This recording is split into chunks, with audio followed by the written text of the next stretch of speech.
Bharatiya Janata party की यात्रा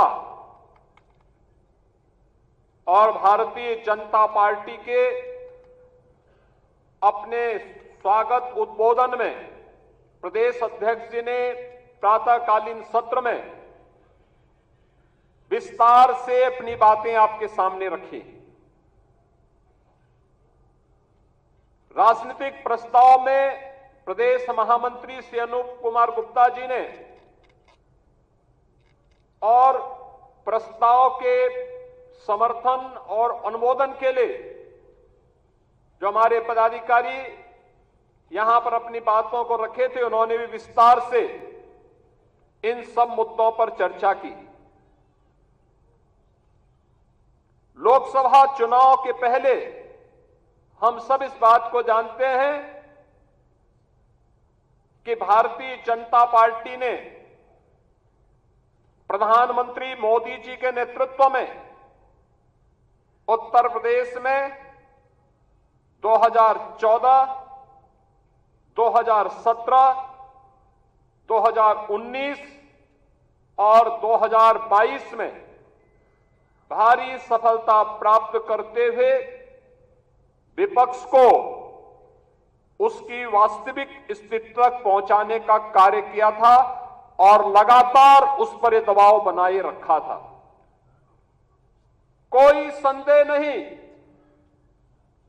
2014 में जितना मत प्रतिशत भारतीय जनता पार्टी के पक्ष में था, 2017 में जितना मत प्रतिशत भारतीय जनता पार्टी के पक्ष में था, 2022 में जितना मत प्रतिशत भारतीय जनता पार्टी के पक्ष में था, 2024 में भी आप सभी कार्यकर्ताओं के संघर्ष से, प्रयास से, प्रधानमंत्री मोदी जी के नेतृत्व में, माननीय राष्ट्रीय अध्यक्ष जी के नेतृत्व में भारतीय जनता पार्टी उतना वोट पाने में सफल रही। लेकिन जैसा वोटों की शिफ्टिंग होती है और कहीं पर जब हम लोग ये मान करके चलते हैं कि आत्मविश्वास में कि हम तो जीत ही रहे हैं, तो स्वाभाविक रूप से वहां पर कहीं ना कहीं हमें खामियाजा भी भुगतना पड़ता है और वह अति आत्मविश्वास कहीं ना कहीं हम लोगों को जहां चोट पहुंचाने में, उस विश्वास पर खरा उतरने में, उन अपेक्षाओं पर खरा उतरने में, जहां कहीं ना कहीं उस विश्वास पर कहीं ना कहीं चोट पहुंची, वहीं साथ ही साथ जिस विपक्ष ने चुनाव के पहले हिम्मत हार करके बैठ गया था, वह आज फिर से उछल कूद करने का कार्य कर रहा है। बहनों और भाइयों, याद करिए 2022 का विधानसभा का चुनाव, 2022 का विधानसभा का चुनाव विपक्ष उछल कूद कर रहा था। चुनाव के तत्काल बाद आपने देखा होगा कैसे मारपीट पर उतारू हो गए थे और तब हर कार्यकर्ता इस बात को सोचता था कि वास्तव में हमारी सरकार का माफिया मुक्त उत्तर प्रदेश का अभियान इन्हीं गुंडों के लिए है और उस उत्तर प्रदेश को आप सबके सहयोग से आज माफिया मुक्त करने में हमें सफलता प्राप्त हुई। तो माफिया मुक्त उत्तर प्रदेश के साथ साथ हमारे विचार परिवार का ये जो लंबा संघर्ष था, 500 वर्षों का इंतजार समाप्त हो, दुनिया भर के सनातन हिंदू धर्मावलंबी जिन आकांक्षाओं के साथ जी रहे थे, उन अपेक्षाओं पर प्रधानमंत्री मोदी जी के नेतृत्व में डबल इंजन सरकार ने खरा उतर करके अयोध्या में रामलला के भव्य मंदिर के मुद्दों को लेकर लड़ते थे। आज जब सरकार में थे तो याद करिए उत्तर प्रदेश के अंदर सुरक्षा का ये वातावरण आपको आज देखने को मिल रहा होगा। याद करिए, इसी मुहर्रम के समय में सड़कें खाली हो जाती थी, सूनी हो जाती थी। आज मुहर्रम आयोजित हो रहा है, इसका पता भी नहीं लग रहा है। ताजिया के नाम पर घर तोड़े जाते थे, पीपल के पेड़ काटे जाते थे, सड़कों के तार हटाए जाते थे, पुल तोड़ दिए जाते थे। आज कहा जाता है किसी गरीब की झोपड़ी नहीं हटेगी। आज कहा जाता है कोई तार नहीं हटेगा। आज कहा जाता है कि सरकार नियम बनाएगी, पर्व और त्योहार मनाना है तो इन नियमों के अंतर्गत मनाओ और नहीं तो अपने घर में बैठ जाओ। ये मनमानापन नहीं चल सकता है। और विधि का शासन कैसे होना चाहिए, सुशासन कैसे होना चाहिए, यह भारतीय जनता पार्टी की सरकारों ने देश के अंदर करके दिखाया है। लोक कल्याणकारी कार्यों का परिणाम कितना हुआ, कोई सोचता था? मैं याद है जब देश के अंदर कोरोना की आहट हुई थी, माननीय नड्डा जी राष्ट्रीय अध्यक्ष के रूप में वर्चुअल हम लोगों के साथ जुड़े थे और आपने एक ही बात कही कि देश संकट में है, मानवता संकट में है। हमारे लिए एक ही मंत्र है, प्रधानमंत्री जी का आदेश है, एक ही मंत्र है और वह मंत्र है सेवा ही संगठन है। ये केवल भारतीय जनता पार्टी ने किया था। मुझे याद है कोरोना कालखंड में केवल भाजपा का कार्यकर्ता या राष्ट्रीय स्वयंसेवक सड़कों पर जनता जनार्दन की सेवा कर रहा था। अन्य किसी भी दल के किसी भी नेता का कोई अता पता नहीं था। कार्यकर्ताओं की बात तो दूर, आपने देश के अंदर 10 करोड़ गरीबों को मकान दिए। उत्तर प्रदेश में 56 लाख गरीबों को बिना भेदभाव के मकान दिए। हमने जो नारा दिया, मोदी जी ने जो नारा दिया कि सबका साथ और सबका विकास, हमने जाति, मत और मजहब के आधार पर भेदभाव किसी के साथ नहीं किया। हम आज भी कह सकते हैं हमने किसी के साथ भेदभाव नहीं किया, कोई भेदभाव किसी के साथ नहीं किया। विकास के कार्यों के लिए भेदभाव नहीं किया। ये 80 करोड़ लोगों को फ्री में राशन आज भी मिल रहा है। क्या किसी जाति को मिल रहा है, किसी मत विशेष या किसी धर्म विशेष को मिल रहा है? भारतवासी है उसको राशन मिल रहा है। भारत पहला देश जिसने भूख से मौतें नहीं होने दी, बदहाली नहीं होने दी, आत्महत्या नहीं होने दी, किसी गरीब को सड़क पर भूखों से मरने के लिए मजबूर नहीं होने दिया। लेकिन उस सबके बावजूद भारतीय जनता पार्टी का कार्यकर्ता लगातार कार्य करता रहा। विपरीत परिस्थितियों में अपनी जान की परवाह किए बगैर लगातार कोरोना जैसी महामारी से जूझता रहा और सेवा को ही संगठन मान करके कार्य करने का परिणाम रहा कि जिस महामारी के सामने दुनिया की बड़ी बड़ी ताकतें नतमस्तक हो गई, उसी कोरोना को कहां समाप्त कर दिया मोदी जी के नेतृत्व में। भारत ने सबसे अच्छा परिणाम देकर के दुनिया के सामने कोविड प्रबंधन की एक नई अनूठी छाप छोड़ी। बीमारियों से होने वाली मौत, मुझे याद है 2014 में जब आदरणीय नड्डा जी भारत के स्वास्थ्य और परिवार कल्याण मंत्री बने थे, इंसेफ्लाइटिस के मुद्दे को लेकर के एक सांसद के रूप में मैं उनके पास गया था और उन्होंने कहा कि हम इसमें सहयोग करेंगे। नड्डा जी और मोदी जी के सहयोग से गोरखपुर में एम्स भी बना। आज गोरखपुर का एम्स चालू हो गया, काम कर रहा है। पूर्वी उत्तर प्रदेश और बिहार की, नेपाल की एक बड़ी आबादी अपने स्वास्थ्य सुविधाओं का लाभ प्राप्त कर रही है। और 40 वर्ष से जो बीमारी थी, इस बीमारी से होने वाली मौत 90 से 95% मौतें अनुसूचित जाति, अति पिछड़ी जाति और अल्पसंख्यक समुदायों की थी। आज उस मौत को हम लोगों ने, डबल इंजन की सरकार ने पूरी तरह नियंत्रित किया है। इंसेफ्लाइटिस पूरी तरह समाप्त हो गया है।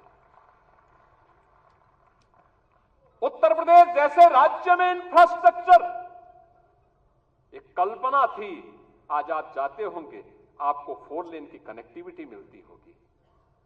आज आप कहीं भी जाइए, प्रयागराज जाइए, काशी जाइए, लखनऊ आइए, अयोध्या जाइए, गोरखपुर जाइए, पश्चिम के किसी भी जनपद में जाइए, इंटर स्टेट बॉर्डर पर जाइए, आपको लगेगा आज कोई नहीं कह सकता है, उसको उत्तर प्रदेश का वासी कहने में संकोच नहीं होगा, क्योंकि उत्तर प्रदेश का इंफ्रास्ट्रक्चर किसी भी अन्य जगह से अच्छा आपको प्राप्त होगा। मुझे याद है जब मैं बुंदेलखंड गया था पहली बार मुख्यमंत्री बनने के बाद, मेरे साथ आज के जल शक्ति मंत्री श्री स्वतंत्र देव सिंह जी थे। हम लोग चित्रकूट में गए। मैंने चित्रकूट में वहां के कार्यकर्ताओं के साथ बैठक किए, जनप्रतिनिधियों के साथ बैठक किए। रात्रि को मैंने वहां के उद्यमी और व्यापारियों के साथ बैठक की थी। मैंने उनसे कहा, मैंने कहा भाई यहां चित्रकूट में अच्छे होटल क्यों नहीं आ रहे हैं, अच्छी धर्मशालाएं क्यों नहीं बन रही हैं? उन्होंने एक ही बात कही, उन्होंने कहा अगर कोई निवेश करेगा तो डकैत उसका अपहरण कर देंगे। तो मैंने कहा मैं अगली बार तब आऊंगा जब यहां से डकैतों से मुक्त कर दूंगा। और मुझे बताते हुए प्रसन्नता है, आज न केवल बुंदेलखंड चित्रकूट बल्कि पूरा बुंदेलखंड डकैतों से मुक्त हो चुका है। माफिया से मुक्त, डकैतों से मुक्त। आज आप कहीं भी जाते होंगे, क्या काशी, क्या अयोध्या, क्या मथुरा वृंदावन, क्या विंध्यवासिनी धाम, क्या सुखतीर्थ, क्या निमिषारण्य, क्या ये आपकी वैचारिक यात्रा और आपकी आध्यात्मिक विरासत को क्या सम्मान यहां पे नहीं मिला? आजाद देश 1947 में हो गया था। ये काम 1947 में होना चाहिए था। ये कार्य उसके बाद होना चाहिए था। डॉक्टर लोहिया की विरासत को संभालने वाले लोग, जिस डॉक्टर लोहिया ने कहा था कि भारत की पहचान 3 महापुरुषों पर है, उन्होंने कहा था कि भारत तब तक भारत है जब तक भारत के अंदर राम, कृष्ण और शिव की पूजा होगी, तब तक भारत का कोई बाल बांका नहीं कर सकता है। और राम, कृष्ण और शिव की इस परंपरा को क्या इन समाजवादियों ने कलंकित नहीं किया था? क्या अयोध्या को लहूलुहान नहीं किया था? और क्या यही कार्य ये लगातार नहीं करते रहे? मुझे आश्चर्य होता है। राजूपाल की हत्या होती है प्रयागराज में, क्या राजूपाल पिछड़ी जाति के नहीं थे? उमेश पाल की हत्या होती है, क्या उमेश पाल पिछड़ी जाति के नहीं थे? भारतीय जनता पार्टी के विधायक कृष्णानंद राय की निर्मम हत्या हो जाती है, और कृष्णानंद राय के साथ गोलियों का शिकार होने वाले लोग कौन थे? एक रमेश पटेल थे, एक रमेश यादव थे, कोई अन्य पिछड़ी जाति का था। क्या इनको पिछड़ी जाति में नहीं मानते लोग? क्या क्यों नहीं इनके बारे में आवाज उठी? ये आवाज को तभी बल क्यों मिला जब भारतीय जनता पार्टी की सरकार हुई। और आज आप देखते होंगे इन माफियाओं के लिए फातिया पड़ने वाले लोग किस प्रकार से चिल्ला चिल्ला करके फिर से चुनौती देने की स्थिति में आए हैं। और इसीलिए तो हम कह रहे हैं कि मोदी जी ने जो कहा था वो करके दिखाया।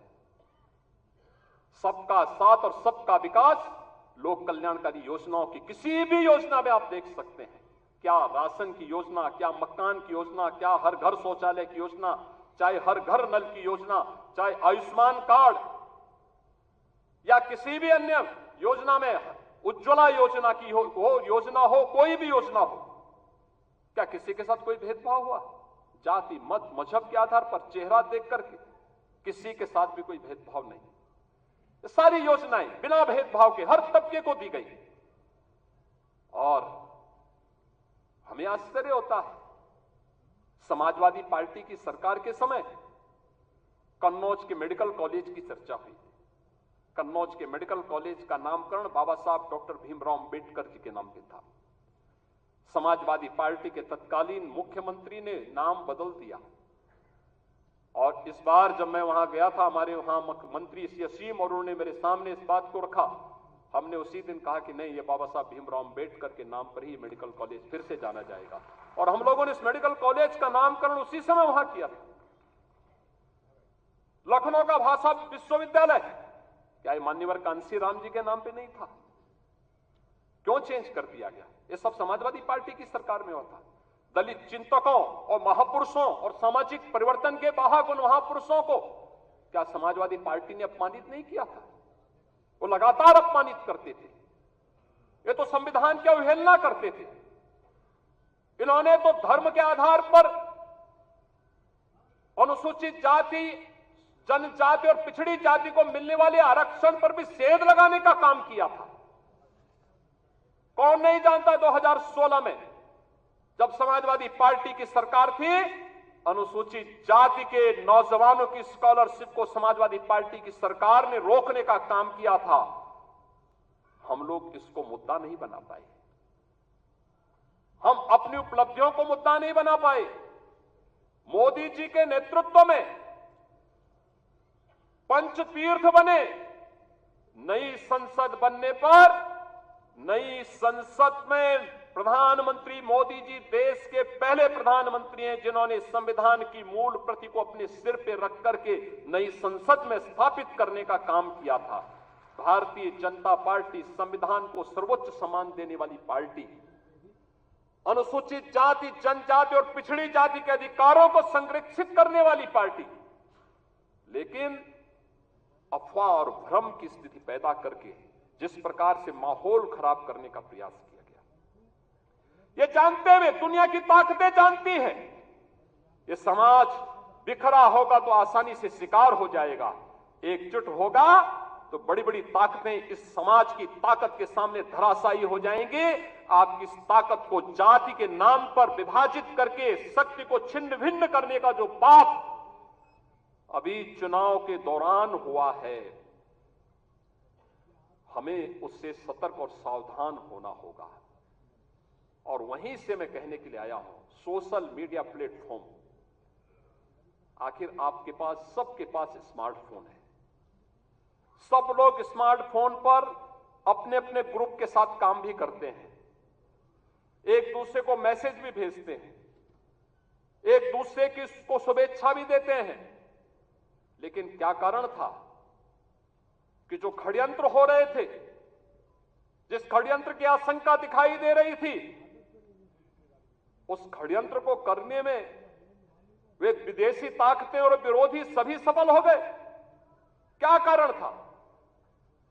हम लोगों को इसके बारे में जागरूक होना पड़ेगा। आप एक राष्ट्रवादी मिशन के मजबूत स्तंभ हैं और उस राष्ट्रवादी मिशन के साथ जुड़े होने के नाते जहां भारतीय जनता पार्टी कहती है नेशन फर्स्ट, देश पहले है, दल बाद में है और मेरा स्वयं का हित सबसे बाद में है, उस भारतीय जनता पार्टी के कार्यकर्ता को क्या ये नहीं देखना चाहिए कि सोशल मीडिया में क्या कुछ चल रहा है और उस अभियान के साथ जुड़ना, उसको देखना, उसका खंडन करना और फिर पंचतीर्थ के फोटो,